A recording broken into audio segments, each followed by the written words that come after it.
Maternity photoshoot നടത്തി വൈറലായ ആതിരയാണ്. അപ്പൊ ആദ്യം അത് ഇട്ടപ്പോ അതിന് ചേത്തറിവിളി കിട്ടി. ഒന്ന് കാല് തിരിഞ്ഞ് എന്ത് ചെയ്തേനെ, വീണെങ്കിൽ എന്ത് ചെയ്തേനെ, എന്തൊക്കെ ശാപം ഇതാണ്. കുഞ്ഞ് ചാപിള്ളി ആയിരിക്കും, പുറത്ത് വന്നോട്ടെ, അപ്പൊ അറിയാം കുഞ്ഞിന് ചട്ടുണ്ടോ ചതവുണ്ടോ എന്നൊക്കെ. ഇപ്പൊ സാധാരണ ഒരു പ്രഗ്നന്റ് ലേഡി സംബന്ധിച്ചിടത്തോളം ഹസ്ബൻഡ് ആയിരിക്കും എൻ്റെ കൂടെ ഉണ്ടാവുന്നത്.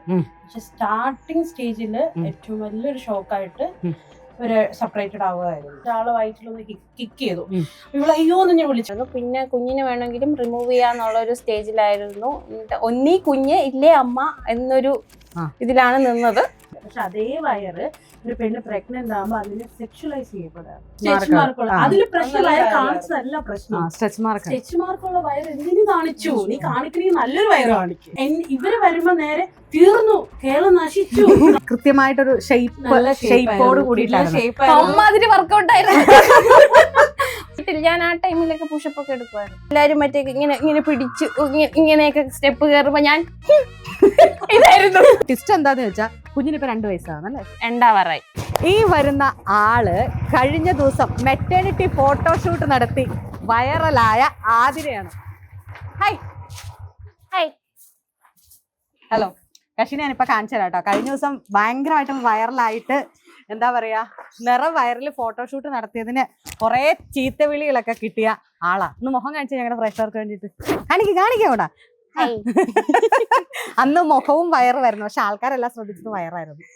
വയറ് കാണിച്ചാ തെറിവിളി മൊത്തം. വയറ് കാണിച്ചാനാണ്, അല്ല ബുള്ളറ്റ് ഓടിച്ചാനല്ല. അതിനുമുണ്ട് രണ്ടിനുമുണ്ട്. അപ്പൊ ഇപ്പൊ വയറെന്തി? വയറ് വീട്ടിലുണ്ട്. അന്ന് എല്ലാവരും ചോദിച്ചൊരു ചോദ്യമുണ്ട്, വണ്ടിയിൽ നിന്ന് എങ്ങാനും പോയപ്പോ ഒന്ന് താഴെ വീണിരുന്നെങ്കിൽ കാണായിരുന്നു അവളുടെ സൂക്കേട്, അങ്ങനെയൊക്കെ കുറെ ചാവിള്ള ആയിരിക്കും. പക്ഷെ ഇപ്പം അതിലൊരു ട്വിസ്റ്റ് എന്താന്ന് വെച്ചാ കുഞ്ഞിനിപ്പോ 2 വയസ്സാണല്ലേ, 2 ആവാറായി. അതായത് നിങ്ങൾ കരുതുന്ന പോലെ ഒന്നും അല്ല ആശാനെ. ഇവരിതൊക്കെ മുന്നേ പണി നടത്തിയിട്ട് അവര് ഫോട്ടോഷൂട്ടൊക്കെ എടുത്തു വെച്ചിട്ട് അവരിപ്പോ ഒന്ന് അപ്ലോഡ് ചെയ്ത്, അവരൊന്ന് സെറ്റിൽ ആയപ്പോഴത്തേക്ക് അപ്ലോഡ് ചെയ്താണ്. ഫോട്ടോഷൂട്ട് എടുത്ത ആള് രേഷ്മ ഇവിടെ ഉണ്ട്. ഇദ്ദേഹത്തിന്റെ പേര് ആതിര അല്ലെ. എല്ലാം ഊരി എടുക്കുക. ഇനി വരുമ്പോ അതെ അതെ അതെ അതെ. വാ, നീ എന്നെ കൊണ്ട് ചീത്ത കേൾപ്പിക്കരുത്. എന്തിനാ? ഞാനിത് എന്റെ നോർമൽ ഇതെങ്ങനെയാണ്, ഞാനിങ്ങനെയാണ്, ഈ കുട്ടി ഇങ്ങനെയാണ് കേട്ടോ, അല്ലാണ്ട് ഈ കുട്ടി വേറെ ഇതൊന്നുമില്ല. ഇതാണ് രേഷ്മ അല്ലെ. Hello hi. ഈ 3 പെണ്ണുങ്ങളാണ് ആ വൈറൽ ഫോട്ടോഷൂട്ടിന് പിന്നില്. ആ കഥകളൊക്കെ ഇവരോട് തന്നെ നമുക്ക് ചോദിക്കാനല്ലേ. കുറച്ച് കഥകളൊക്കെ എനിക്കറിയാം, ബാക്കി കഥകളൊക്കെ നമുക്ക് ചോദിച്ചു മനസ്സിലാവും അല്ലെ. ഈ 2 വർഷം എടുത്തില്ലേ ഈ ഒരു സാധനം ഒന്ന് റിലീസ് ചെയ്യാൻ? അതെന്ത് പറ്റി? നമ്മള് ടോട്ടലി ഒരു 5 ഷൂട്ട് ചെയ്തു. 5 ഷൂട്ട് ചെയ്തതിൽ ആദ്യത്തെ 3 അപ്ലോഡ് ചെയ്തു. ഒന്ന് നമ്മളൊരു കേരളത്തിൽ നിന്ന് പറയാം, ഇന്ത്യയിൽ ചിലപ്പോൾ അത് ചെയ്തിട്ടുണ്ടാവില്ല, ബട്ട് ഞാൻ കേരളം പറയാം, എനിക്ക് കേരളത്തിൽ ഇതേ അറിയത്തുള്ളൂ. നമ്മളാണ് സ്കേറ്റിംഗ് മെറ്റേണിറ്റി എന്ന് പറഞ്ഞിട്ട് ആദ്യമായിട്ട് ചെയ്തത്, സ്കേറ്റിംഗ് മെറ്റേണിറ്റി ഷൂട്ട്. അപ്പൊ അത് കേരളത്തിൽ നമ്മൾ ചെയ്തു. അത് ചെയ്ത സമയത്ത് അന്നും തെറിവിളി ഉണ്ടായിരുന്നു.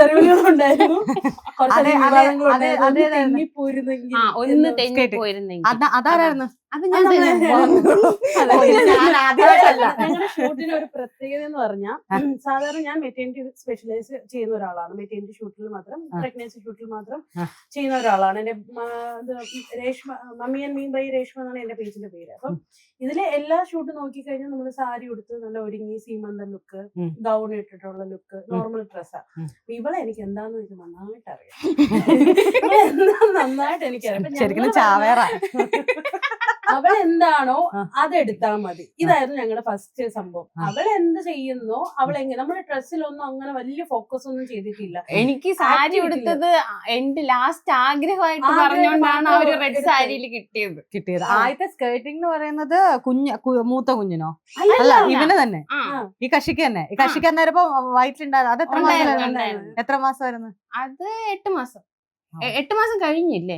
എല്ലാം നമ്മള് 8 മാസം കഴിഞ്ഞു. എല്ലാവരും അഡ്മിറ്റ് ആവുന്നതിന് ഒരാഴ്ച ഗ്യാപ്പിലാണ്, ഒരു 2 ദിവസം എടുത്തിട്ടാണ് ഈ ഫുൾ ഷൂട്ട് ചെയ്തത്. അപ്പൊ ആദ്യം അത് ഇട്ടപ്പോ അതിന് തെറിവിളി കിട്ടി. തെറിവിളികൾ നല്ല അത്യാവശ്യം. എന്ന് വെച്ച് കഴിഞ്ഞാൽ അതും ഇതേപോലെ ആയിരുന്നു.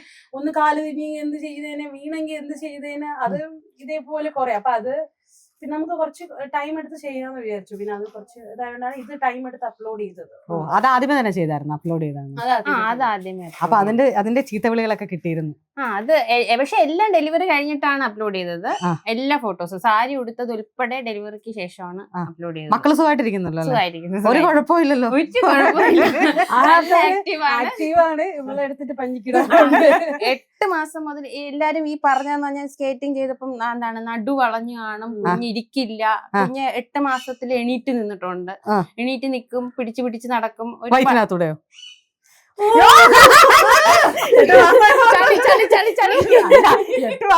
ഞാൻ ജനിച്ചതിന് ശേഷം നടക്കത്തുള്ളൂ, വയറ്റില് നടക്കത്തില്ല. അതെന്താ 8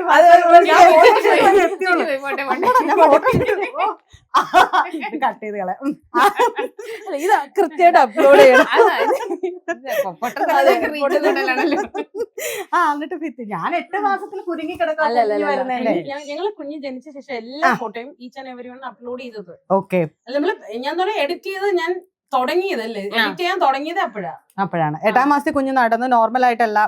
8-ാം മാസത്തില് എണീറ്റ് നിക്കാൻ തുടങ്ങി. ഒരു 9-10 മാസമായപ്പം അത്യാവശ്യം പിടിക്കാതെ തന്നെ നടന്നു തുടങ്ങി. മറ്റ് ഒരു പ്രശ്നങ്ങളും ഇല്ലായിരുന്നു കുഞ്ഞിന്. അല്ല ഇപ്പൊ എല്ലാവരുടെയും ശാപം കൊണ്ട് അല്ലേ, എന്തൊക്കെ ശാപം ഇതാണ്. ചാവിള്ളയായിരിക്കും കുഞ്ഞ്, ചാവിള്ളയായിരിക്കും. ഇത് പുറത്ത് വന്നോട്ടെ, അപ്പൊ അറിയാം കുഞ്ഞിന് ചട്ടുണ്ടോ ചതവുണ്ടോ എന്നൊക്കെ നമുക്ക് അപ്പൊ പുറത്ത് വരുമ്പോ അറിയാം. ഇതൊക്കെയായിരുന്നു. എന്റെ കൂട്ടുകാര് തന്നെ എന്നോട് പിണങ്ങിയിട്ടുണ്ട്. അതായത് നീ ഇപ്പോഴും വണ്ടി ഓടിച്ചല്ലേ പോകുന്നത് എന്നും പറഞ്ഞിട്ട് കൂട്ടുകാര് തന്നെ എന്റെ അടുത്ത് ഒത്തിരി ഫ്രണ്ട്സ് എന്റെ അടുത്ത് നിന്ന് പിണങ്ങി പോയിട്ടുണ്ട്. ഞാൻ പറഞ്ഞു ഞാൻ ഓടിക്കാതിരിക്കാം, നിങ്ങൾ കൂടെ വരുമോ? എന്റെ ആവശ്യത്തിന് എനിക്കിപ്പോ അത് വേണം, എനിക്ക് ഇത് വേണം, എനിക്ക് ഹോസ്പിറ്റലിൽ പോകണം, എല്ലാ ആവശ്യത്തിനും നിങ്ങൾ കൂടെ വരുമോ? അത് ബുള്ളറ്റ് ഓടിച്ചോണ്ട് മാത്രമേ പോകത്തുള്ളൂ. ബുള്ളറ്റ് ഓടിച്ചോണ്ട് പോകുന്നതല്ല, ബുള്ളറ്റ് ഓടിച്ചോണ്ട് പോകുന്നതിന്റെ കാര്യമല്ല. നമുക്കിപ്പോ ഒരു രാത്രി ഒരു 10 മണിക്ക് ഈ സാധനം കഴിക്കണമെന്ന് തോന്നുന്നു, നമുക്കിപ്പോ അവര് മേടിച്ചോണ്ട് വരുമോ? അവർക്കൊക്കെ ഫാമിലി ഉള്ള ആൾക്കാരാണ്. ഒരു കാര്യം കൂടെ പറയണം. എനിക്ക് തോന്നുന്നു നമ്മള് ഫസ്റ്റ് മീറ്റ് ചെയ്തപ്പോ, അതായത് ഇവർക്ക് പ്രഗ്നന്റ് ആണെന്ന് അറിയില്ല, നമ്മളൊരു ഇവന്റിന് വെച്ചാ കണ്ടത്. അപ്പൊ നമ്മുടെ ഒരു കോമൺ ഫ്രണ്ട് വന്നിട്ട് ആളെ വയറ്റിലൊന്ന് കിക്ക് ചെയ്തു. ഇവള് അയ്യോ എന്ന് ഞാൻ വിളിച്ചു. അപ്പൊ ഞാൻ എന്തായിട്ട് ഒരു ഡൗട്ട് ഉണ്ടെന്ന് പറഞ്ഞു. അപ്പൊ ഞാൻ പിന്നെ കൺഫേം ആണെങ്കിൽ നമുക്ക് പൊളിക്കണം. വില പറഞ്ഞത് അല്ല അന്ന് എന്നുവെച്ചാ അപ്പൊ കൺഫേം ആക്കിയിട്ടുള്ള ആള് ഹോസ്പിറ്റലിൽ നാളെ മറ്റന്നാളെ എന്തോ പോകുന്നു അങ്ങനെ പറഞ്ഞിട്ടാണ് നമ്മൾ സ്റ്റാർട്ട് ചെയ്തത്. അപ്പൊ ആ ടൈമിൽ ഇപ്പൊ സാധാരണ ഒരു പ്രഗ്നന്റ് ലേഡി സംബന്ധിച്ചിടത്തോളം ഹസ്ബൻഡ് ആയിരിക്കും എൻ്റെ കൂടെ ഉണ്ടാവുന്നത്. പക്ഷെ സ്റ്റാർട്ടിങ് സ്റ്റേജില് ഏറ്റവും വലിയൊരു ഷോക്കായിട്ട് ഒരു സെപ്പറേറ്റഡ് ആവുമായിരുന്നു. ഓക്കെ, അവരിപ്പം എന്താ പറയാ, ഒരു ലീഗലി സെപ്പറേറ്റഡ് അല്ലാണ്ട് സെപ്പറേറ്റഡ് ആവുമായിരുന്നു. പിന്നെ ലീഗലി കേസ് പോകും. നമ്മള് ഇപ്പം പ്രഗ്നന്റ് ആയിരിക്കും, നമ്മൾ എന്താ ചെയ്യാ, നല്ല നല്ല സ്ഥലങ്ങളിൽ പോവുക, സിനിമ കാണുക, അല്ലെങ്കിൽ നല്ല തിയേറ്ററിൽ പോവുക, കല്യാണത്തിന് കൂടെ. ആള് കോടതിയാണ് കയറി ഇറങ്ങി നടന്നുകൊണ്ടിരിക്കുന്നത്. കറക്റ്റ്, ഇതായിരുന്നു ആളുടെ ലൈഫ്. അപ്പൊ അങ്ങനെയുള്ള ഒരാള് അവള് ഇപ്പം നമ്മൾ ഷൂട്ട് ചെയ്യുന്ന സമയത്തായാലും ഇപ്പൊ ചെരുപ്പൊക്കെ ഊരിയിട്ട് നമ്മൾ അങ്ങോട്ട് പോവാ. അപ്പൊ ഇവള് ചെരുപ്പ് നമ്മളിടെ എടുത്തോണ്ട് വരാം, വേണ്ട എനിക്ക് ഇതിന്റെ സഹായം വേണ്ട, ഞാൻ ഇട്ടോളാം. അത് എന്റെ അടുത്തുള്ള ദേഷ്യം അല്ലെങ്കിൽ അവൾ അങ്ങനെ വാശിയുടെയും അല്ല. ശരിക്കും പറഞ്ഞു കഴിഞ്ഞാൽ എനിക്ക് ഇപ്പൊ ഇവര് കാണും, ഇപ്പൊ ആ കൂടെ ഉള്ള ടൈമിൽ ഇവര് കാണും. ഇവര് ഒന്ന് ചെയ്ത് തന്ന് നമുക്ക് ഇങ്ങനെ ശീലമായി പോയി കഴിഞ്ഞാൽ പിന്നെ പാടാണ്. അപ്പൊ ഇവരില്ലാത്ത ടൈമിൽ ഞാൻ എങ്ങനെയാണോ ചെയ്യുന്നത് അത് തന്നെ ഇപ്പോഴും ചെയ്യുന്നു. അത്രേ ഉള്ളൂ. ഓക്കെ, അപ്പൊ ബുള്ളറ്റ് സ്വന്തമാണ്. സ്വന്തമാണ്. അപ്പൊ ഇതില് ആദ്യത്തെ സ്കേറ്റിംഗ് എടുത്തിട്ട് അത് വൈറലായി. അതിനുശേഷം ഇപ്പൊ ബുള്ളറ്റിൽ ഇട്ട് കഴിഞ്ഞപ്പോ ഇപ്പൊ വീണ്ടും വൈറലായി. പക്ഷെ അന്ന് ആരും അന്വേഷിച്ച് വന്നില്ല. അന്ന് ഇങ്ങനെ ന്യൂസ് ഒന്നും വന്നില്ല. ഓക്കെ, എന്താണെങ്കിലും ഞാൻ പറഞ്ഞല്ലോ, എനിക്കത് ആദ്യമേ ഞാൻ പറഞ്ഞിരുന്നു, പ്രിയ പ്രേക്ഷകര്, അശ്വതിയും കുശുമ്പുള്ളൊരു സ്ത്രീയാണ് ഞാനും. ഫസ്റ്റ് ഞാൻ പറഞ്ഞില്ലേ, ഇതിങ്ങനെ കണ്ടപ്പോ ഒരു പെണ്ണ് ബുള്ളറ്റ് ഓടിച്ചു, അത് മര്യാദക്ക് ഇത് കയറാൻ വേണ്ടി കാലെത്താത്ത ഞാൻ ബുള്ളറ്റ് ഓടിച്ചു, അതും ഗർഭിണി, തെന്നി മാറ്റി. കുറച്ച് കഴിഞ്ഞപ്പോ ഈശ്വര അതെന്റെ കണ്ടന്റ് ആണല്ലോ, നോക്കിയപ്പോ പലയിടത്തും വാർത്ത വരുന്നു. ഇനി എങ്ങനെ തപ്പി കണ്ടുപിടിക്കും? നമ്മള് അങ്ങനെ ഒന്ന് സ്കേറ്റിംഗ് ഇട്ടപ്പോ നമ്മൾ കുറച്ചുകൂടെ എക്സ്പെക്ട് ചെയ്തു വൈറലാവും. പക്ഷെ അത് വെച്ച് അങ്ങനെ നോർമലി അത് കുറെ തെരുവിളിയായിട്ടൊക്കെ പോയി. ഇത് നമ്മൾ ഒന്നും ചെയ്തില്ല, അപ്ലോഡ് എന്നും പറഞ്ഞ നമ്മള്, കാരണം നമ്മ ഒരു അങ്ങനെ അപ്ലോഡ് ചെയ്ത ഇനി പേടിക്കണ്ടല്ലോ, കുട്ടികളായല്ലോ, പ്രശ്നമില്ലല്ലോ. ഇല്ലല്ലേ, കുഞ്ഞിന് 2 വയസ്സായി. അങ്ങനെ വൈറൽ ഞാനാണെങ്കിൽ പക്ഷേ അതല്ലേ പറഞ്ഞു, ഇതിങ്ങനെ തെന്നി കളഞ്ഞ ന്യൂസ് ആയി കഴിഞ്ഞപ്പോഴത്തേക്ക് എങ്ങനെയെങ്കിലും നിങ്ങളെ കണ്ടുപിടിക്കണം, കാരണം ഫസ്റ്റ് ന്യൂസ് ചെയ്യണല്ലോ. അങ്ങനെ കണ്ടുപിടിച്ച് ഞാൻ ഓർത്ത് അമ്മയും കുഞ്ഞും ഒക്കെ ആയിട്ട് ഇങ്ങനെ ഇരിക്കുന്ന സ്റ്റേജ് ആയിരിക്കില്ല ഡെലിവറി ആയപ്പോ എന്നെ വിളിച്ചിട്ട് രേഷ്മനെ വിളിച്ച പറയാം ഒരു 2 വർഷമൊക്കെ കഴിച്ചെന്ന്. വലിയ എക്സ്പെക്ട് ആളെ കാണാനില്ല. നീ 2 വർഷം കഴിഞ്ഞ ഇത് ചീഞ്ഞ സാധനമാണോ? അതല്ല, നമ്മൾ അപ്ലോഡ് ചെയ്ത് 10-ാം തീയതി കണ്ടല്ലോ. 10-ാം തീയതി. അല്ല, കുഞ്ഞിന് ഇത്ര അതൊരു നല്ല ഒരു ഇതാണ്. ഇല്ലെങ്കിൽ ആ സമയത്ത് നമ്മൾക്ക് ഈ ചിലപ്പോ ഈ കമന്റ്സ് ഒക്കെ വായിച്ച് നമുക്കാണെങ്കിലും ഒരു നെഗറ്റീവ് എനർജി വരും. അത് മേക്കപ്പ് മാനെ ഈ കുട്ടിയുടെ വയറ് ഞാൻ പെട്ടെന്നൊന്ന് വിളിച്ചതാണ്. ഓക്കെ, ഇവള് പ്രഗ്നന്റ് ആയെന്നാണ് ഇവൾക്ക് മേക്കപ്പ് ചെയ്തത്. അതാണ് ഏറ്റവും വലിയ കോമഡി. നിങ്ങൾ ദൈവമേ ഈ ചർച്ചയിൽ ഞാൻ മാത്രമാണ്. അല്ലെ, എനിക്ക് ഭയങ്കര ഒരു ചിലരുണ്ട് എനിക്കൊരു ഇതുണ്ടായിരുന്നു. ഞാനിപ്പം എന്റെ ഫ്രണ്ട്സ് എന്നെ കളിയാക്കും. ഞാൻ ആരെയും ചിലർ കണ്ടിട്ട് പറയും ഇങ്ങനെ സെക്കൻഡ് എനിക്ക് തരണേ, ഉടനെ നോക്കണേന്ന് പറയും. തമാശക്ക് ഇങ്ങനെ പറഞ്ഞിട്ട് പോകും. പക്ഷെ അങ്ങനെ പറയും ഞാൻ ഒരു 3 മാസം കഴിയുമ്പോ പ്രഗ്നന്റ്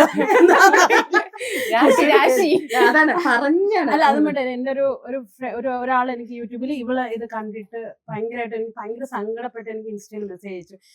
എനിക്ക് 12 വർഷം കൊണ്ട് കുട്ടികളില്ല, ഞാൻ ഒരുപാട് ഇങ്ങനെ ട്രീറ്റ്മെന്റ് ചെയ്യുന്നു, എനിക്കിതൊക്കെ കാണുമ്പോൾ ഇതാണ്, ഞാൻ എന്നെങ്കിലും എനിക്ക് അറിയില്ല ഞാൻ പ്രഗ്നന്റ് ആവുമെന്ന്, ആവുകയാണെങ്കിൽ ഞാൻ രേഷ്മ വെച്ച് ചെയ്യൂ കേട്ടോ എന്നൊക്കെ പറഞ്ഞു ചേച്ചി മെസ്സേജ് അയച്ചു. ഞാൻ പറഞ്ഞു എത്രയും പെട്ടെന്ന് കുഞ്ഞുങ്ങളുണ്ടാവും, ഞാൻ തന്നെ ഫോട്ടോഷൂട്ട് ചെയ്യുമെന്ന് പറഞ്ഞു. കറക്റ്റ് 6 മാസം കഴിഞ്ഞപ്പോൾ ആള് പ്രഗ്നന്റ് ആയി. എനിക്കിങ്ങനെ മെസ്സേജ് അയച്ചു, രേഷ്മ ഞാൻ പ്രഗ്നന്റ് ആണ്. ബട്ട് എനിക്ക് പുള്ളിക്കാരത്തേക്ക് ബെഡ് റെസ്റ്റ് ആയിരുന്നു, കാരണം ഇത്രയും ഏജ് ഗ്യാപ്പ് ഉള്ളതുകൊണ്ട് ബെഡ് റെസ്റ്റ്. അവർ ഭയങ്കര ഇപ്പൊ ഒരു കൊച്ചിന്റെ ഓരോ അപ്ഡേഷൻസ് അവർ എനിക്ക് ഇട്ടുകൊണ്ടിരിക്കും.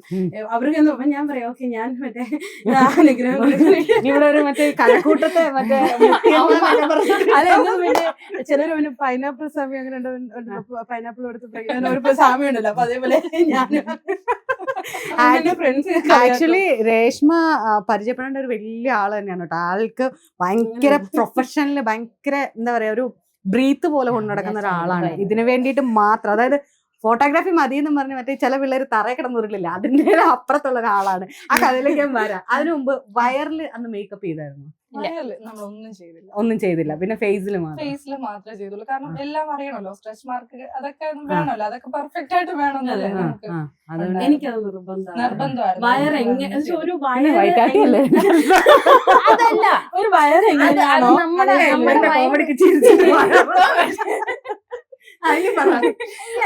വയറെങ്ങനെയാണെന്നുള്ള അതിനകത്ത് നമ്മുടെ കുഞ്ഞുണ്ടല്ലോ, അതാണ് അതിന്റെ ഭംഗി. അതെങ്ങനെ ഇരുന്നാലും അതിൽ മുടിയുണ്ടോ മുടിയില്ലയോ സ്ട്രെച്ച് മാർക്ക് ഉണ്ടോ അതല്ല, വയർ അത് കാണണം. അതിനകത്ത് ഒരു കുഞ്ഞുള്ളത് സ്ട്രെച്ച് മാർക്ക് എനിക്ക് ഡെലിവറിക്ക് ശേഷവും ഇല്ല. ഇല്ല, അത് എന്റെ അത് ചോദിച്ചു ഒരുപാട്. എനിക്കതൊരു ഫീൽ ചെയ്തിരുന്നു. അതാ ഞാൻ ചോദിച്ചു മേക്കപ്പ് ചെയ്തോന്ന്. ആ വയറിന് ഇങ്ങനെ കൃത്യമായിട്ടൊരു ഷേപ്പോട് കൂടിയിട്ടായിരുന്നു. അമ്മാതിരി വർക്കൗട്ട് ആയിരുന്നു. അല്ല, വീട്ടിൽ ഞാൻ ആ ടൈമിലൊക്കെ പുഷപ്പ് ഒക്കെ എടുക്കുമായിരുന്നു. പുഷപ്പ് ഒക്കെ എടുക്കുക. അതായത് എന്തായാലും പ്രസവിക്കാൻ വേണ്ടിയിട്ട് എനിക്ക് എന്തെങ്കിലും വന്നാൽ ഞാൻ ഒറ്റയ്ക്കേ ഉള്ളൂ, അപ്പൊ അതുകൊണ്ട് മുൻകരുതൽ എടുത്ത് തന്നെ എല്ലാം സെറ്റ് ചെയ്തിരുന്നു. മറ്റേ എല്ലാരും മറ്റേ ഇങ്ങനെ പിടിച്ച് ഇങ്ങനെയൊക്കെ സ്റ്റെപ്പ് കയറുമ്പോ ഞാൻ ഇതായിരുന്നു. സത്യം എനിക്ക് വർക്കലേ പോയപ്പോ ഞാൻ എനിക്ക് പേടിയില്ല. ഇവിടെ എനിക്ക് പേടിച്ചൊരു സിറ്റുവേഷൻ ഉണ്ടെന്ന് പറയുമ്പോ അവിടെ ഒരു തെങ്ങും തടി കിടക്കുക. എനിക്ക് എന്റെ മണ്ടേ നിന്ന് വീഡിയോ എടുക്കണം. വേണോ വേണ്ട ആയേ എനിക്ക് എന്റെ മണ്ടേ നിന്ന് ഇപ്പൊ എടുത്തേ പറ്റുള്ളൂ. എടുക്കുന്നുണ്ടോ ഇല്ലയോ, ഇതാണ് ഇപ്പൊ എന്റെ ചോദിച്ചാൽ എടുക്കുന്നുണ്ടോ ഇല്ലയോ. ഇപ്പൊ പിന്നെ എടുത്തേ പറ്റുള്ളൂ, എനിക്കിപ്പൊ എടുത്തേ പറ്റുള്ളൂ എന്ന് പറഞ്ഞിട്ട് ഞാൻ പറഞ്ഞു ശരി. എന്നിട്ട് ഞാൻ സൈഡിൽ ഒരാളെ വീഡിയോ നശിപ്പിച്ച് പേടിച്ച് വിറച്ച് നശിപ്പിച്ച സത്യം പറഞ്ഞാൽ ആ വീഡിയോ ഭയങ്കര ഷേക്കായി. കാരണം എനിക്ക് ഈ തെങ്ങും തടിയല്ലേ. അപ്പൊ ഇവളൊരു ആലോചിക്കണം. ഫോട്ടോഗ്രാഫറാണ്. ഫോട്ടോഗ്രാഫർക്ക് എപ്പോഴും അപ്പുറത്ത് നിൽക്കുന്ന ആള് വരുമാനവും പിന്നെ ഇത് കാണിച്ചെങ്കിൽ നെക്സ്റ്റ് ആളെ ടാർഗറ്റ് ചെയ്യാൻ പറ്റത്തുള്ളൂ. ഒരാളോട് ഒന്നിൽ കൂടുതൽ തവണ പ്രസവിക്കാൻ പറയാൻ പറ്റില്ല. എന്നെ കാണുന്നില്ല, അതന്നെ പറഞ്ഞു. ഞാൻ കാണുമ്പോ എല്ലാവരും പറയും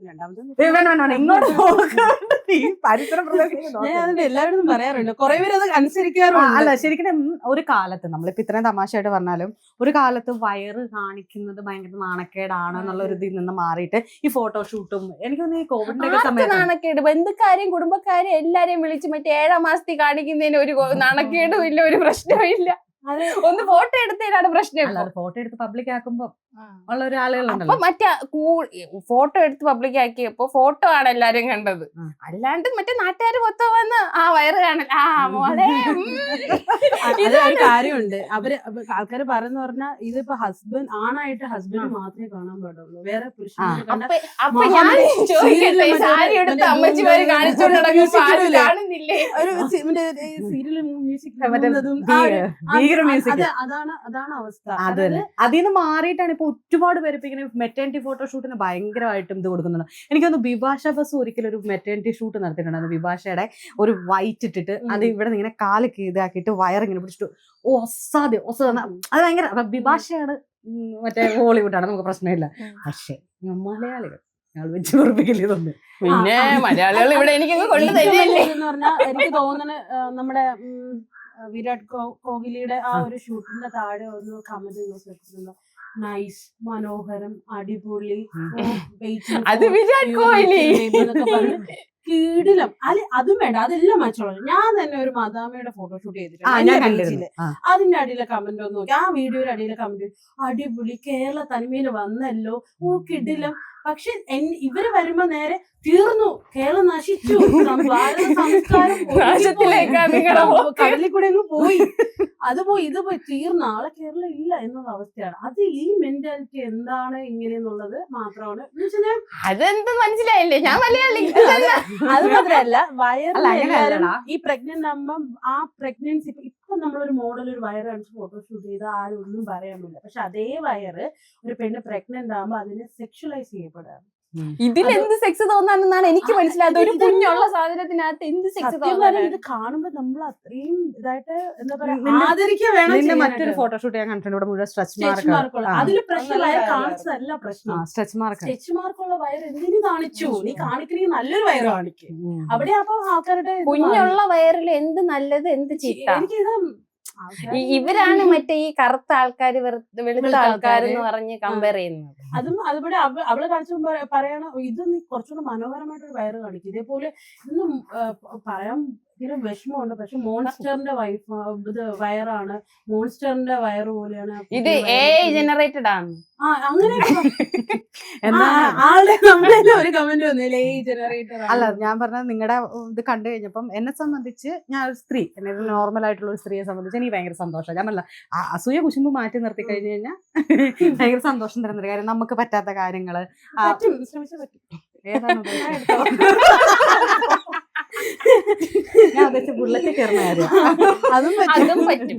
ഇപ്പൊ കാണുന്ന ഒരുപാട് പേര് ഞങ്ങളെപ്പോലുള്ള സ്ത്രീകൾക്ക് ഞാൻ പറഞ്ഞു ഇതൊക്കെ നമുക്കൊരു ഓക്കെ ആയിട്ട് കാണുമ്പോൾ നമുക്കും ഭയങ്കര സന്തോഷമായി. അവരുടെ സന്തോഷം നിങ്ങൾ ക്യാപ്ചർ ചെയ്യുന്നത് ആ ഒരു അമ്മയുടെ സന്തോഷം, ആ വയറ്റിൽ കിടക്കുന്ന കുഞ്ഞിന്റെ സന്തോഷം നമുക്ക് റിഫ്ലക്ട് ചെയ്യും. അത് ഭയങ്കര സന്തോഷമായിരുന്നു. അത് കാണുന്ന 100 വേറെ അമ്മമാർക്കും അവർക്കും കൊതിയുണ്ടാവും, ചിലപ്പോൾ പറ്റില്ലായിരിക്കും. ഇപ്പം ഇദ്ദേഹത്തിന് തന്നെ ആ ഫോട്ടോഷൂട്ടിന്റെ സമയത്ത് ഗർഭിണിയായിരുന്നല്ലോ പറഞ്ഞത്. ഇപ്പൊ മേക്കപ്പ് ചെയ്യാൻ പോയപ്പോ ഞാനും കൂടി ഉൾപ്പെടുന്ന ഒരു സാധനമാണല്ലോ, ഒരു ഭയങ്കര മേക്കപ്പ് ചെയ്യാൻ പോയപ്പോ കണ്ണുനീര് തുടക്കില്ലായിരുന്നു. പിന്നെ ഏതോ ഞാൻ ഇരിക്കും, ഇവര് വേറെ ഏതോ ലാംഗ്വേജ് സംസാരിക്കും ഇതിനെ കുറിച്ചാണല്ലോ. നമുക്ക് വലിയ ഇവരങ്ങ് മനസ്സിലാവും. നമ്മൾ സ്റ്റിൽ എങ്ങായതുകൊണ്ട് നമുക്കത് മനസ്സിലാവും. ആളുടെ പ്രായം വെച്ചിട്ട് എപ്പോഴും കൂട്ടിയാണ് പറയാറുള്ളത്. അല്ല, ഇവർക്ക് ആ ഇമോഷൻ കറക്റ്റ് ആയിരുന്നു. അപ്പൊ ആള് കാരണം എനിക്ക് ആ ടൈമിൽ നല്ല കോംപ്ലിക്കേഷൻ ആയിരുന്നു ആ സമയത്ത് അതൊക്കെ ചെയ്യുന്നത്. അപ്പൊ അത് ഞാൻ പറഞ്ഞ ഇഷ്ടപ്പെട്ട ഒരു വർക്കാണ് അത് ചെയ്യുന്നത്. ഇഷ്ടപ്പെട്ട വർക്ക് ചെയ്യുമ്പോ അതും ആ ഒരു ഗർഭിണി രണ്ടുപേർക്കും കോംപ്ലിക്കേഷൻ ഉണ്ടായിരുന്നു. അതേ പറഞ്ഞ ഗർഭിണി ആയിട്ടിരിക്കുമ്പോ നമ്മൾ ഇഷ്ടപ്പെട്ട വർക്കൗട്ട് ചെയ്യുമ്പോൾ നമുക്ക് ഭയങ്കര സന്തോഷമായിരിക്കും. കാരണം ഇതിന്റെ ഞാൻ അമ്മയായിട്ടില്ലെങ്കിൽ നമ്മൾ പറഞ്ഞു കേൾക്കുന്നത് ഈ സമയത്ത് നമുക്ക് തന്നെ നമ്മളോട് വെറുപ്പ് തോന്നും, അല്ലെങ്കിൽ ചിലർക്ക് പോസ്റ്റ് ഡിപ്രഷനും അതിന് മുന്നേ ഉള്ളതും ഒക്കെ വരും. ഭയങ്കര ബുദ്ധിമുട്ടായിരിക്കും. അപ്പൊ അവർക്ക് ഏറ്റവും ഇഷ്ടപ്പെട്ട മേക്കപ്പ് ചെയ്യുന്ന ഒരാളാണ് മേക്കപ്പ് ചെയ്യുക, വണ്ടി ഓടിക്കുന്ന ആളാണ് വണ്ടി ഓടിക്കുക. പക്ഷെ സേഫ്റ്റി മിക്കും. നിങ്ങളിപ്പോ ഇങ്ങനെയൊക്കെ പറഞ്ഞാൽ ഇവര് സേഫ്റ്റി മെഷേഴ്സ് ഒക്കെ എടുത്തിട്ടില്ലായിരുന്നു അന്ന്? അത് മാത്രമേ ഉള്ളൂ. ആള് എന്താ പറയാ, ഇവളെ ബുള്ളറ്റിനെ കുറിച്ച് ഞാനത് ഒരു ആനയെ വേണമെങ്കിൽ ഇരുത്തിക്കൊണ്ട് പോവാ. അത് അത്രയും അവള് ബുള്ളറ്റിന്റെ കഥ പറയാൻ തുടങ്ങിയ ഞാൻ ഈ വണ്ടി എടുത്തത് 2016-ലാണ്. അതിന് മുന്നേ ഞാനൊരു പഴയ മോഡൽ ബുള്ളറ്റാ യൂസ് ചെയ്തിരുന്നത്. അത് എന്റെ ഫ്രണ്ട് ഗൾഫിൽ പോയപ്പോ എനിക്ക് തന്നിട്ട് പോയത്. ഒരു 4 കൊല്ലം ഞാൻ ആ വണ്ടിയാണ് യൂസ് ചെയ്തിരുന്നത്. ആ വണ്ടി യൂസ് ചെയ്തിരുന്നിട്ട് പെട്ടെന്ന് ഒരു ദിവസം വന്ന് പുള്ളി വണ്ടി തിരിച്ചു വേണം, എല്ലാം വിറ്റ് പിറക്കി പോവാന്ന് പറഞ്ഞ് തിരിച്ചു മേടിച്ചോണ്ട് പോയി. അങ്ങനെ ഒരു വീണ്ടും വിഷമത്തിലായി. വെളിയിൽ ഇറങ്ങുമ്പോ നാട്ടുകാര് മോളേന്ന് ബുള്ളറ്റ് എടുത്തില്ലേ ഈ ചോദ്യമായിരുന്നു. അപ്പൊ അതിനുശേഷമാണ് പിന്നീടാണ് ഈ വണ്ടി എടുക്കുന്നത്. അപ്പൊ ഞാൻ ഇത്രയും വർഷമായിട്ട് ഇത് യൂസ് ചെയ്യുന്ന സാധനമാണ്. പിന്നെ മാത്രമല്ല ഞാൻ ഈ വണ്ടി എടുക്കുന്നതിന് മുന്നേ മറ്റേ സ്റ്റാച്ചു തിരുവനന്തപുരം സ്റ്റാച്യൂല് മരക്കാർ മോട്ടോഴ്സ് എന്നും പറഞ്ഞൊരു ഷോറൂം ഉണ്ട്. അവിടെ ഫ്രണ്ടിൽ ഇങ്ങനെ ഡിസ്പ്ലേ ഇട്ടിട്ടുള്ളൊരു വണ്ടിയുണ്ട്. സൈക്കിള് ചവിട്ടി ഞാൻ അവിടെ പോയിരുന്ന് നോക്കും ഡെയിലി. ഒരു 6:30 തൊട്ട് ഒരു 8-8:30 വരെ അവിടെ ചെന്നിരുന്ന് വണ്ടി ഇങ്ങനെ നോക്കിയിരിക്കും ഇനി അങ്ങനെ നോക്കിയിരുന്നിട്ട് തിരിച്ച് വീട്ടിൽ വരുന്ന ഒരാളായിരുന്നു ഞാൻ. അപ്പൊ അത്രയും ഒരു ആഗ്രഹം, അത്രയും ഒരു സംഭവം ഉണ്ട് അതിനോട്. അത് തന്നെയാണ് കേട്ടോ, നിങ്ങളൊക്കെ ഫോട്ടോഷൂട്ടിന് വേണ്ടിയിട്ട് ബുള്ളറ്റ് ഓടിച്ച വ്യക്തിയല്ല, അല്ല, ജീവിതത്തിന്റെ ഭാഗമായ വണ്ടീനെയും കൂടി, അതായത് അത് മാത്രമല്ല, എനിക്ക് ആകെ ഈ ഒരു വണ്ടിയേ ഉള്ളൂ. എനിക്ക് കാറില്ല, സ്കൂട്ടർ ഇല്ല, വേറെ ഒരു വണ്ടിയും ഇല്ല. ഇത് പോരെ, ഇത് 1.5 ലക്ഷം രൂപ. അതല്ല, ഞാൻ വണ്ടി ഓടിച്ചതാണ് എല്ലാരും കണ്ടുപിടിച്ച കുറ്റം. എനിക്ക് എവിടെ പോവാൻ ഈ ഒരു സാധനമേ ഉള്ളൂ. കുട്ടീനെ ഉപദേശിക്കട്ടെ, ഇത് വിറ്റിട്ട് ഞങ്ങളെ പോലെ പെണ്ണുങ്ങൾ അടക്കം ഒതുക്കമുള്ള പെണ്ണുങ്ങൾ സ്കൂട്ടി ഏറ്റവും വലിയ ഡെലിവറിക്ക് പോയതും സെയിം ബുള്ളറ്റിലാണ്. തിരിച്ചു വരുമ്പോ കൊച്ചുള്ളോണ്ട്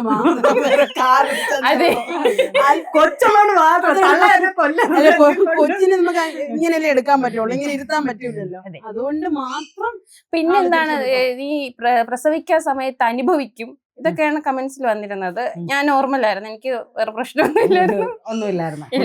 ആൾക്ക് ഡെലിവറി സമയത്ത് ഒരു ഹെർണിയ അല്ല, മൾട്ടിപ്പിൾ ഹെർണിയ ആയിരുന്നു. അപ്പൊ അത് കാരണം കോംപ്ലിക്കേഷൻ ഉണ്ടായിരുന്നു. പിന്നെ കുഞ്ഞിന് വേണമെങ്കിലും റിമൂവ് ചെയ്യാന്നുള്ള ഒരു സ്റ്റേജിലായിരുന്നു.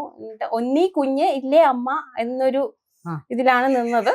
എന്നിട്ട് ഞാൻ പറഞ്ഞ ഇനി എന്തായാലും എനിക്കൊരു കുഞ്ഞില്ല, പ്രശ്നങ്ങളായതുകൊണ്ട് ഇനി ഞാനൊരു മാരേജോ ഒരു കുട്ടിയോ അങ്ങനെ ഒന്നും നോക്കുന്നില്ല. അപ്പൊ അത് കാരണം ഇനി ഒരു കുഞ്ഞില്ല. ഇത് കിട്ടണമെങ്കിൽ കിട്ടട്ടെ, ഒന്നീ കുഞ്ഞ് കാണും, ഇല്ല ഞാൻ കാണും, ആ ഒരു സ്റ്റേജ് ആയിരുന്നു. ഞാൻ ഇല്ലെങ്കിൽ അമ്മ ആരെങ്കിലും നോക്കും, അതെനിക്കറിയാം, നോക്കിക്കോളും. ആരോഗ്യമായിട്ടിരിക്കുന്നു, രണ്ടുപേർക്കും കുഴപ്പമൊന്നുമില്ല. രേഷ്മയുടെ കാര്യം പറയുമ്പോ പണ്ട് എന്താ പറയാ, ജേർണലിസം കള്ളം പറഞ്ഞ് വീട്ടിൽ നിന്ന് ജേർണലിസം പഠിക്കാൻ പോവാന്ന് പറഞ്ഞ് ഫോട്ടോഗ്രാഫി പഠിക്കാൻ പോയ ആളാ അല്ലെ? ഞാൻ വീട്ടിൽ പറഞ്ഞ അമ്മയ്ക്ക് ഒന്ന് എന്നെ ടീച്ചറാക്കണം, ഇല്ലെങ്കിൽ വക്കീലാക്കണം, ഇല്ലെങ്കിൽ വേറെ എന്തെങ്കിലും. മെയിനായിട്ട് ടീച്ചറാണ്. എന്റെ അനിയത്തി ടീച്ചറാണ്, എന്റെ ചേട്ടൻ സാറാണ്, അമ്മ അറിയാലോ ആദ്യം ഒരു അമ്മ നാഷണൽ അവാർഡ് വിന്നർ ടീച്ചറാണ്. അപ്പൊ അമ്മയ്ക്ക് അത് ഭയങ്കര ആഗ്രഹം, അല്ലെങ്കിൽ വക്കീൽ. എനിക്ക് ഇങ്ങനെ ഭയങ്കര സംസാരം തുടങ്ങി നിർത്തത്തില്ല. അപ്പൊ അമ്മ ഒരു വക്കീൽ, അമ്മേന്റെ വിചാരം എന്ന് പറയുമ്പോ ഇതേ അങ്ങ് കോടതി പോയി സംസാരിച്ചാൽ എല്ലാം റെഡിയാവും, അപ്പൊ വക്കീലാവുക. അപ്പൊ ഞാൻ പറഞ്ഞ അമ്മ ഇതേപോലെ ഫോട്ടോഗ്രാഫി ഇത് ജേർണലിസം കോഴ്സ് ഉണ്ട്, ഫോട്ടോഗ്രാഫി ജേർണലിസം ആണ് ഞാൻ പഠിച്ചത്. പക്ഷെ ഞാൻ പറഞ്ഞത് ഫോട്ടോഗ്രാഫി മാറ്റിട്ട് ജേർണലിസം മാത്രം പറഞ്ഞു.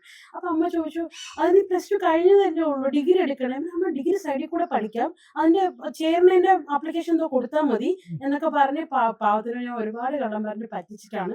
ഞാൻ തന്നെ എല്ലാ അഡ്മിഷൻ എല്ലാം ഞാൻ തന്നെയാണ് പോയത്, ഇന്റർവ്യൂ എല്ലാം ഞാൻ ഒറ്റയ്ക്ക് പോയി അറ്റൻഡ് ചെയ്തു. അങ്ങനെ ഞാൻ സാറിന് പറഞ്ഞു, സാർ എങ്ങനെയെങ്കിലും എന്നെ ഒന്ന് കേറ്റണം. ഞാൻ പഠിച്ചപ്പോൾ ഞാൻ മാത്രമേ ഉണ്ടായിരുന്നുള്ളൂ ഗേൾ ആയിട്ട്, മൊത്തം 15 പേരെ ഉണ്ടായിരുന്നുള്ളൂ. അങ്ങനെ ഞാൻ പഠിച്ച പകുതി ചെയ്തിട്ട് ക്യാമറ വാങ്ങണമല്ലോ. അപ്പൊ ഞാൻ വീട്ടിൽ നൈസായിട്ട് കാര്യം പറഞ്ഞു, അമ്മ ക്യാമറ വാങ്ങണം. അപ്പോഴും ഞാൻ പറയുന്നില്ല ഫോട്ടോഗ്രാഫി മാത്രമാണെന്ന് പറയുന്നില്ല, ഇതിൽ വർക്ക് ചെയ്യണമെങ്കിൽ നമുക്ക് ക്യാമറയും കൂടെ വേണം എന്ന് പറഞ്ഞിട്ട് അമ്മയെ കൊണ്ട് ലോണൊക്കെ എടുപ്പി. പിന്നെ എനിക്ക് കുറെ കഴിയുമ്പോൾ പിന്നെ ഉറക്കം വരും, ഒരുപാട് കള്ളം പറയുമ്പോഴേ എനിക്ക് പിന്നെ ഒരു മനസ്സമാധാനക്കേടാണ്. അങ്ങനെ ഞാൻ പാതിരാത്രി ഒരു ദിവസം രാത്രി ഇങ്ങനെ പോയിരുന്ന് അമ്മേനെ കാര്യം, അമ്മേ എനിക്ക് സത്യം കള്ളോടിച്ച് പറയില്ല, എനിക്ക് സത്യം പറയാനുണ്ട്, ഞാൻ പോകുന്നത് ഇതിനാ. പിന്നെ ആദ്യം അമ്മ 2 ദിവസം ഭയങ്കര വിഷമായിരുന്നു അമ്മയ്ക്ക്. സിനിമ ഫ്രെയിം പിന്നെ ഞാൻ കാണുന്ന പറയുമ്പോ ഞാൻ ഇന്നൊരു കൊക്കിനെ കണ്ടു കേട്ടോ, ആ കൊക്ക് ഇങ്ങനെ ഇരുന്നത് നീ അപ്പൊ ഉണ്ടായിരുന്നു, എനിക്ക് എടുക്കാം. പിന്നെ അമ്മ ഒടുക്കത് സപ്പോർട്ട്. പിന്നെ എന്റെ കൂടെ എനിക്ക് പ്രോജക്റ്റ് വീക്ക്ലി പ്രോജക്റ്റ് ഒക്കെ ഉണ്ട്, ആ പ്രോജക്റ്റ് ചെയ്യാൻ എല്ലാ സ്ഥലത്തും അമ്മ വരും. അമ്മ പിന്നെ ഭയങ്കര കട്ട സപ്പോർട്ടാണ്. പിന്നീട് ഇദ്ദേഹത്തിന് മെറ്റേണിറ്റി ഫോട്ടോഷൂട്ടിലേക്ക് വരുന്നത് സ്വന്തം ഏതോ ഒരു റിലേറ്റീവിനെ പിടിച്ച് വയറിൽ തലവണ വെച്ച് സെറ്റ് ചെയ്തതിന് ശേഷമാണ് ഇമാതിരി പ്രോഡക്റ്റ് അതിന് ഞങ്ങൾ ചെയ്തുകൂടായിപ്പാണല്ലേ. അതെ, ഇവരുടെ എന്റെ മെറ്റേണിറ്റി എനിക്ക് സ്റ്റാർട്ട് ചെയ്തപ്പം തൊട്ട് ശിവയാണ് എന്റെ മേക്കപ്പ്. കാരണം നമുക്ക് മേക്കപ്പ് ഇല്ലാതെ എടുക്കാം, ഞാൻ അത് ഇല്ലെന്ന് പറയുന്നില്ല. പക്ഷെ നമുക്ക് ആ ഒരു ഫോട്ടോയ്ക്ക് കുറച്ചും കൂടെ ബ്യൂട്ടി വരണം. കാരണം ഈ പ്രഗ്നൻസി സമയത്ത് ഈ കഴുത്തിന്റെ ഇവിടെ, ഈ മൂക്കിന്റെ സൈഡില് ഇവിടെ എല്ലാം കളറേഷൻ വരും. പക്ഷെ അത് നമ്മള് ഹൈഡ് ചെയ്ത് ചെയ്യുമ്പോഴായിരിക്കും ആ ഫോട്ടോയ്ക്ക് കുറച്ചുകൂടെ ഭംഗി വരുന്നത്. അപ്പൊ ഇതിനൊന്നുമില്ല, എന്തോ ഒരു സ്പെഷ്യലൈസ്ഡ് കഴുത്തിന്റെ അവിടെ മാർക്കും ഇല്ല, സ്ട്രെച്ച് മാർക്കും ഇല്ല. അങ്ങനെ അപ്പം ഞാൻ വെഡിങ്ങിലായിരുന്നു ഫോക്കസ് ചെയ്തുകൊണ്ടിരുന്നത്. അപ്പം കൊറോണ ടൈമിൽ എനിക്ക് അത്യാവശ്യം നമുക്ക് ട്രാവലിംഗ് ഇഷ്യൂ വന്നതോടെ വെഡിങ്ങിന്റെ ഇത് കുറഞ്ഞു. ആ സമയത്ത് എനിക്ക് ഭയങ്കര ഡിപ്രഷൻ, കാരണം എന്റെ വെഡിങ്ങുകളിൽ ട്രിവാൻഡ്രത്തൊന്നും അല്ല, എനിക്ക് കണ്ണൂർ, കോഴിക്കോട്, മലപ്പുറം അങ്ങോട്ടൊക്കെ. ട്രാവലിംഗ് ഇഷ്യൂ വന്നപ്പോൾ കുറഞ്ഞ സമയത്ത് എനിക്ക് ഒരു ആക്സിഡന്റും കൂടായി. എനിക്ക് എന്റെ അച്ഛനും ഒരുമിച്ച് അച്ഛൻ ആക്സിഡന്റ് കഴിഞ്ഞ് 10 ദിവസം കഴിഞ്ഞപ്പോൾ അച്ഛന് ബിരിയാണി കഴിക്കാൻ ആഗ്രഹം വന്ന് ബിരിയാണി വാങ്ങാൻ പോണ ഒരിക്കൽ എനിക്ക് ആക്സിഡന്റ് ആയി. അച്ഛന് സ്പൈനൽ ഇഷ്യൂ, ഒരു ആക്സിഡന്റ് ആയിട്ട് ഇങ്ങനെ എല്ലാവരും ചെയ്യില്ല. എനിക്കിപ്പോ കാലിൽ ചെറിയ ഇഷ്യൂ ഉണ്ടായി. അപ്പോഴേ എനിക്ക് കുറെ വർക്ക് കുറെ കമ്പനിയിൽ നിന്ന് ക്യാൻസൽ ആയി. പിന്നെ ഒരു ഡിപ്രഷൻ സ്റ്റേജിലോട്ട് ഞാനും പോയി, കാരണം എനിക്ക് വർക്ക് ഇല്ല. അങ്ങനെ വന്നപ്പോഴാണ് അതിന് മുന്നേ ഞാൻ ചെയ്ത ഒരു ഫോട്ടോഷൂട്ട്, ഫസ്റ്റ് ആദ്യമായിട്ട് ഞാൻ ചെയ്യുന്ന മെറ്റീരിയൽ ഷൂട്ടും ഇതുപോലെ വയറ് കാണിച്ചിട്ട് തന്നെയാണ് ചെയ്തത്. അന്ന് അത് കേരളത്തിൽ ഭയങ്കര വിവാദമായിരുന്നു. അത് വിവാദം എന്ന് പറഞ്ഞാൽ വള്ളത്തിൽ കയറ്റി. എനിക്ക് ഞങ്ങൾ വള്ളത്തിലൊക്കെ ഇരുന്ന് അത് ചെയ്തത്. വള്ളത്തിൽ പണ്ട് കാലത്ത് പ്രഗ്നന്റ് ആയ ഒരാരും വള്ളത്തിൽ പോയിട്ടില്ല. അത് വയറ് കാണിച്ചു, അതൊരു ഇഷ്യൂ. എന്റെ എല്ലാത്തിലും വയറും കാണിക്കുന്ന ഒരു ഇഷ്യൂ വരും, കൂടെ ഒരു ഇഷ്യൂവും കൂടെ വരും. മറ്റേ ഒന്നില് വയറ് കാണിച്ചു, സ്ട്രെച്ച് മാർക്ക് കാണിച്ചു, ഇത് വയറും കാണിച്ചു, ബുള്ളറ്റിലും കയറി. അപ്പൊ എനിക്ക് ഒരു ഇഷ്യൂ വരും. അപ്പൊ അത് വള്ളത്തിൽ വെച്ച് ഷൂട്ട് ചെയ്യുന്ന പറഞ്ഞ കുറച്ച് ഇഷ്യൂ വന്നു. അപ്പൊ ഞാൻ ചോദിച്ചു അത് എന്തുകൊണ്ട് എനിക്ക് ഇതിൽ ഫോക്കസ് ചെയ്തുകൂടാ? അപ്പൊ എങ്കിൽ ഞാൻ ഇത് മാർക്കറ്റ് ചെയ്യണമെങ്കിൽ എനിക്ക് ഫോട്ടോ വേണം. അങ്ങനെ ഒരു ഫോട്ടോ ഇതിൽ നമുക്ക് മോഡൽ ഇല്ലല്ലോ. ആ ടൈമിൽ കുറച്ചുകൂടെ ആരും വില്ലിങ് അല്ല ഈ ഷൂട്ടൊക്കെ ചെയ്യാൻ വേണ്ടിയിട്ട്. അങ്ങനെ ഞാനും ശിവയും കൂടെ പ്ലാൻ ചെയ്തിട്ട് നമുക്ക് അറിയുന്ന ഒരു കോമൺ ഫ്രണ്ട് പുള്ളിക്കാരെ വിളിച്ച് നമ്മൾ ഒരു റൗണ്ട് തലങ്ങണില് ശിവ കഷ്ടപ്പെട്ട് കെട്ടി വയറിലൊക്കെ വെച്ച് നമ്മളൊരു ഫേക്ക് പ്രഗ്നൻസി ഷൂട്ട് ചെയ്തിട്ടാണ് നമ്മൾ. പിന്നെ മൃദുല വിജയുടെ പുള്ളിക്കാരത്തേക്ക് ഫോട്ടോസ് ഒക്കെ അയച്ചു കൊടുത്ത് നമ്മളൊന്ന് നാളെ ആ ടൈമിൽ പ്രഗ്നന്റ് ആയിരുന്നു. അപ്പൊ നമ്മൾ റിക്വസ്റ്റ് ചെയ്ത് പുള്ളിക്കാരത്തി ഓക്കെ പറഞ്ഞു, അതും ചെയ്തു, അതും സക്സസ് ആയി. അങ്ങനെയാണ് ഈ ഒരു ഫീൽഡിലോട്ട് പുള്ളിക്കാരത്തിയുടെ എനിക്കൊന്ന് വീഡിയോ നല്ല റീച്ച് ആയിരുന്നു ഞാൻ ചെയ്ത ഷൂട്ട്. അങ്ങനെയാണ് ഫീൽഡിലോട്ട് ഒരു നല്ലൊരു എൻട്രി കിട്ടുന്നത്. ഇപ്പൊ അത്യാവശ്യം നല്ല വർക്ക് ഉണ്ട്. അത്യാവശ്യം നല്ല വർക്ക് ഉണ്ട്. മെറ്റേണിറ്റി ഷൂട്ട് അല്ലാണ്ട് മെറ്റേണിറ്റി ഷൂട്ട് ഇപ്പം ഞാൻ ബേബി ഷൂട്ടും ചെയ്യുന്നുണ്ട്. പക്ഷെ ഞാൻ പക്ഷെ വന്നതുകൊണ്ട് മെറ്റേണിറ്റിയിൽ മാത്രമാണ് കൂടുതലും ഫോക്കസ് ചെയ്യുന്നത്. ബേബി ഷൂട്ട് സൈഡ് ചെയ്യുന്നുണ്ട്. പിന്നെ എനിക്കിവിടെ ഒരു പേജ് ഉണ്ട് ട്രിവാൻഡ്രത്ത്. അപ്പൊ ആ പേജിന്റെ വീഡിയോഗ്രാഫി, പിന്നെ എന്റെ സ്വന്തം വെഡിങ് കമ്പനി എന്ന് പറഞ്ഞാൽ ലേഡീസ് മാത്രമേ ഉള്ളൂ, ലേഡീസ് ഒള്ളി വെഡിങ് കമ്പനിയാണ്. അപ്പൊ അതും എല്ലാം പോകുന്നുണ്ട്. മെയിനായിട്ട് മെറ്റേണിറ്റി ചെയ്യുന്ന ദിവസം എനിക്ക് ഭയങ്കര ഡിപ്രഷൻ ഉള്ള ദിവസം തൊട്ടടുത്ത ദിവസം മെറ്റേണിറ്റി ഷൂട്ട് കിട്ടാണെങ്കിൽ ഭയങ്കര ഹാപ്പിനെസ് ആണ്. എന്താണെന്നറിയില്ല, ഒരു ഭയങ്കര സന്തോഷം, ഒരു എനർജിയാണ്. അല്ലെങ്കിൽ ഏറ്റവും നമുക്ക് ചിലത് ഭയങ്കര ക്രിയേറ്റീവ് ആയിട്ട് ചിന്തിക്കാൻ പറ്റുന്ന ഒരു മൊമെന്റ് അതായിരിക്കാം. അല്ല, അത് നമുക്ക് അനങ്ങുന്നതൊക്കെ അറിയാൻ പറ്റുമല്ലോ.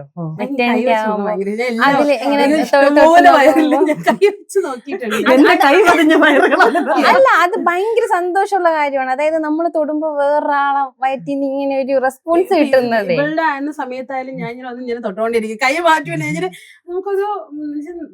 നമുക്കൊരു ഫീല് വരും എന്ന് വെച്ചാൽ ഒരു ജീവന്റെ തുടിപ്പെന്നൊക്കെ പറയൂലേ, അത് നമുക്ക് കറക്റ്റ് നമ്മളെ ഇവിടെ പാസ് ചെയ്ത് 9ാം മാസമൊക്കെ ആകുമ്പോഴേ കൈ ഇങ്ങനെ ചുരുട്ടി ഇങ്ങനെ ആക്കുന്നത്, കാല് വെച്ച് ചവിട്ടുന്നതൊക്കെ കറക്റ്റ് കിട്ടും.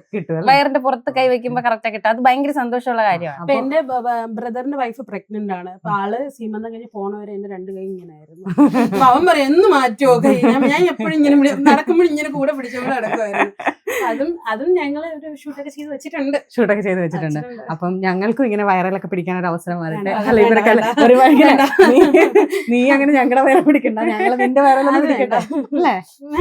വേണ്ടെങ്കിൽ വേണ്ട, വിട്ടേക്ക്. പിന്നെ ഇനി ഫേക്ക് ആയിട്ട് വല്ല മെറ്റേണിറ്റി ഒക്കെ ഉണ്ടെങ്കിൽ ഒന്ന് വിളിക്ക്. അല്ല, അത് നമുക്ക് ചെയ്യാം. ഇങ്ങനെയൊക്കെ നടന്നാൽ മതി. ഇതിലപ്പുറം പറയും നമ്മളിതൊന്നും മൈൻഡ് ആക്കരുത്, ഇതിലൊന്നും വലയിൽ വീഴരുത്, വലയിൽ വീണ കിളികളാവരുത്. ഞാൻ പറഞ്ഞില്ല, എന്നെ സംബന്ധിച്ച് എന്ത് പുരോഗമനം, അത് പുരോഗമനം എന്ന് നമുക്ക് പറയാൻ പറ്റത്തില്ല. നമ്മൾ എടുക്കുന്ന ഓരോ സ്റ്റെപ്പ് അത് വേറൊരു തരത്തിൽ ആസ്വദിക്കുന്ന കുഞ്ഞുങ്ങളുണ്ടാവും. പറ്റി ചിലവർക്ക് ഇത് എടുക്കാനേ പറ്റത്തില്ലാണ്ട് അവർക്ക് ആഗ്രഹം ഉണ്ടായിരിക്കാം, അവർക്ക് ഇത് കാണുമ്പോൾ ഒരു സന്തോഷം ഉണ്ടാകും. അങ്ങനെ കുറെ ഹാപ്പിനെസ് നമ്മൾ കൊടുക്കുന്നുണ്ട്. എന്താണെങ്കിലും നിങ്ങൾ വൈറൽ ഫോട്ടോഗ്രാഫറും വയറുള്ള ആളും സുഖമായിട്ടിരിക്കുന്ന ആളുടെ കുഞ്ഞും സുഖമായിട്ടിരിക്കുന്നു അല്ലെ? എന്താണെങ്കിലും നിങ്ങളുടെ എല്ലാവരുടെ സംശയമൊക്കെ തീർന്നില്ലേ? ആ കുഞ്ഞുങ്ങള് സുഖമായിട്ട് അടിപൊളിയായിട്ടിരിക്കുന്നു. 2 വയസ്സിൽ പച്ചറ ഓടി നടക്കുന്നു. പ്രാക്കുകളൊന്നും ഇവിടെ ഏറ്റിട്ടില്ല. പ്രത്യേകം പറയാൻ പറഞ്ഞു. അപ്പൊ ഇന്ന് ആൾക്ക് വീണ്ടും എനിക്ക് കോസ്റ്റ്യൂം വേണ്ടല്ലോ, ഇപ്പൊ വീട്ടിൽ ചെന്നിട്ട് മക്കൾക്ക് ഭക്ഷണമൊക്കെ കൊടുക്കാനുള്ളതാണ്. അപ്പൊ ഏതായാലും കണ്ടതിലും പരിചയപ്പെട്ടതിലൊക്കെ ഭയങ്കര സന്തോഷം. Thank you. അപ്പൊ ഇനി മേക്കപ്പ് ഒക്കെ ചെയ്യും. പ്രത്യേകിച്ച് ഞാൻ പറഞ്ഞില്ല. നമ്മൾ കാണും, ഈ കൊച്ചു ഞാൻ പറഞ്ഞ നടക്കുമെന്നാണ് കാണും.